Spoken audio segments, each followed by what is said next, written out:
Welcome fellow members of the Esoteric Order of Gamers. It's Action Points for February 2019. Welcome to another ramble about games and all the stuff that I've been doing at the Esoteric Order of Gamers for myself and also to share with you. Well, it's been quite a dramatic month at the Esoteric Order of Gamers studio this month because we had wildfires quite close to the house, which was a little bit scary. Yes, fires were raging in the very dry valley near us, and the wind was blowing our way, and we started packing the car, getting ready to get out of here and take our cats with us. But of course, I was standing in my studio here, looking around at all these games, thinking, no, I don't want to lose them all. In fact, I frantically packed as many miniatures as I could into some plastic tubs, threw them in the car, got my War of the Ring Collector's Edition in there as well, a few photo albums, and we were ready to leave, which is quite a terrifying thought. But luckily the wind changed and the firefighters and the helicopter pilots got onto it. Good on them, great job, and the danger passed. Recently there was another fire nearby as well, so we were ready to go again. So we really need some water around here to stop this danger of fires overtaking our house. So it's been a funny old month, and I've still managed to get quite a lot of stuff out, but perhaps not as much as usual. The other thing that happened this month is that I released my 300th rule summary and reference. 300! Unbelievable. I can't believe I've done so many rule summaries.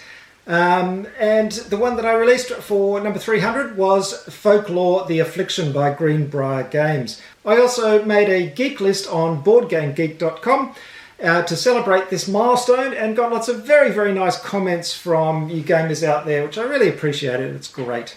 Talking about appreciation, I hope you don't mind if I mention Patreon again. Patreon.com Esoteric Order is my Patreon page, and Patreon is a way to send bits of money to the content creators you love in return for their stuff and to help them produce more stuff.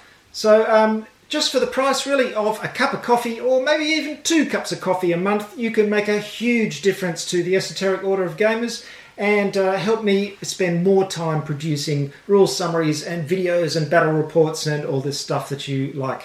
So head on over there and check it out. At $5 or more a month, you get a bonus video. Last month's bonus video was Speed Painting Techniques for Painting the Others by Simon. Some pretty useful information there, and you can get it for a very, very small price each month. You can also, at the Magician level, decide what content I create. One of my supporters, Joseph, hi Joseph, has decided that this month I'll be doing a video on Tolkien-themed games. So I'm looking forward to making that and getting it out to you. The other thing I've been doing is spending a lot of time mucking around with my AT-43 miniatures. You can see some of them here from my UNA force. I was very lucky in that a fellow called Daniel, hi Daniel, parted with his armies and gave them to me for a very reasonable rate, and I've added them to my forces. So I'm spending a lot of time going to the trouble of painting which miniature is which on the base, adding a magnet so they're good for storage, and working out unit costs and organising them and all that kind of geeky stuff that people like us like to do.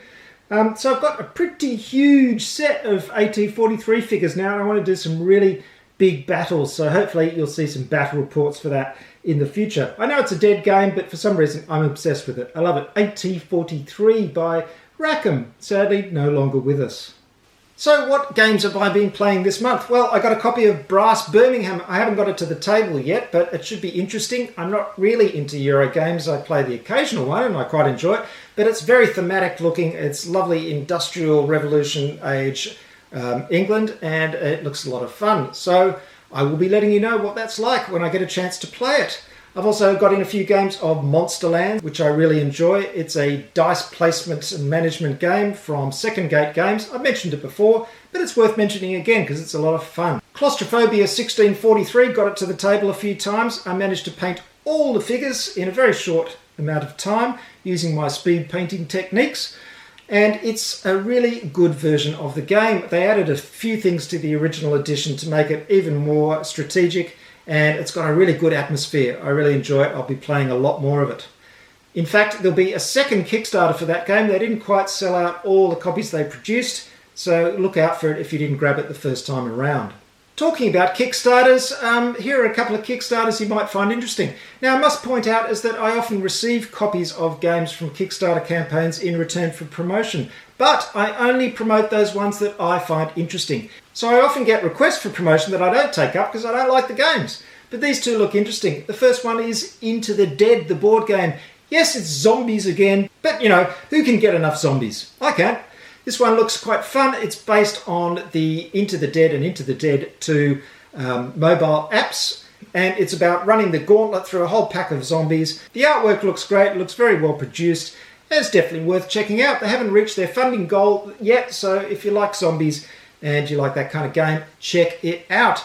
The other one is Waste Night 2nd Edition by Galacta. It's a 1 to 4 co-op competitive and solo story-oriented game. It's set in a post-apocalyptic Australia. So very Mad Max-like, right up my alley. I love that kind of stuff. It looks like a lot of fun. It's already met its funding goal and is streaked ahead from that, and it looks like it's definitely worth checking out. If you like post-apocalyptic adventuring, go have a look. Fantasy Flight Games is releasing a new game in the Star Wars universe. What a surprise! Another Star Wars game from Fantasy Flight Game. Who would have thought it? Anyway, it's called Outer Rim, and it's about smugglers adventuring, doing jobs, fighting each other, that kind of thing. Kind of ground that's been covered in the Gale Force 9's Firefly the game, which is a great game and I really enjoy it. So again, I'll be waiting on the reviews to see what Outer Rim is like. I have, however, been playing a lot of Fantasy Flight's Arkham Horror, the card game. I got the Dunwich Legacy campaign box the other day, which gives you a few extra cards and a box. Oh look, it's just here. There it is. So I've gone back to playing that campaign, and it's a great game, though I always do get hammered, I find. It's very difficult to beat, but also a lot of variety, so really worth playing. If you haven't checked out Arkham Horror card game, I highly recommend it. Very thematic. Talking about themes, USAopoly has got a license from Games Workshop to produce licensed versions of Talisman, the old roll and move adventure game. Well, the first one uses characters from the Kingdom Hearts universe, which is apparently some mishmash of Square Enix video game characters and Disney characters. Sounds like an unholy mess, but I'm sure a lot of people love that kind of thing. Not my bag really at all. But it's a little bit scary to see Talisman probably go the way of Monopoly. There's going to be probably a lot of versions of it. And look, it might be a great game for kids. I don't know, but it's not really my thing. If you like Kingdom Hearts and Goofy and Mickey and stuff, I've been doing lots and lots of painting this month. I've been trying to finish all my Conan figures. Yes, the core game and the 3 expansions, which are Kitai, Stygia and Nordheim. I'm almost through all those. There's also a lot of single character figures from the core set that I have to do. It's taking a long time, but I love the Conan game. If you haven't played it, check it out. It's a lot of fun, and I'd love to have all the miniatures painted so I can play any one of the many scenarios that are available out there. So working my way through that, doing it as fast as possible with speed painting. The other one I finished, of course, was Claustrophobia. I did that whole set pretty quickly. And finally, The Others, 7 Sins by Simon. I did the whole core set of those pretty quickly. The monsters are quite easy to paint. You just use washes and a bit of dry brushing and you're done. But of course, there's 6 other sin boxes to do yet, so that'll take a little while. But I'd like to play a little bit more of that game. It's quite interesting, and the figures look great. Actually, one thing I've done to speed up my painting is I've stopped using the head loop, which is the thing that goes around your head and has magnifying glasses attached to it. I found that if I use it, I go in really close and do a lot of fine detail, and I take it off and I can't even see most of the detail that I've painted. So I use it very occasionally for really fine bits of painting that I have to do, but the rest of the time I just use my normal glasses and they look absolutely fine. So it's not something you have to use all the time, I find.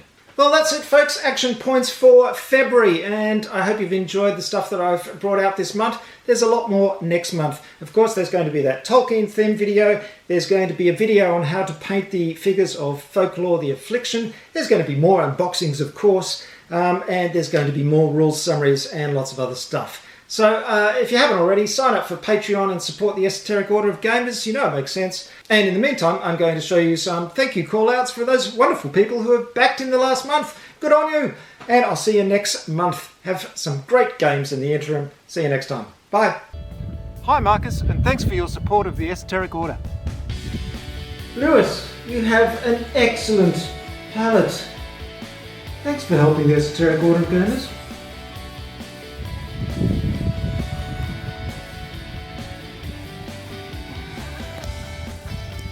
Hey Bart, I really appreciate your support, mate. Thank you. Hey Tom, I'm not kidding. I'm not kidding. I really appreciate your help. Thanks, mate. Hi Drake, it's a beautiful day down by the water and I'd like to thank you for supporting the EOG. Hey Andre, thanks for keeping the home fires burning here at the Esoteric Order of Gamers.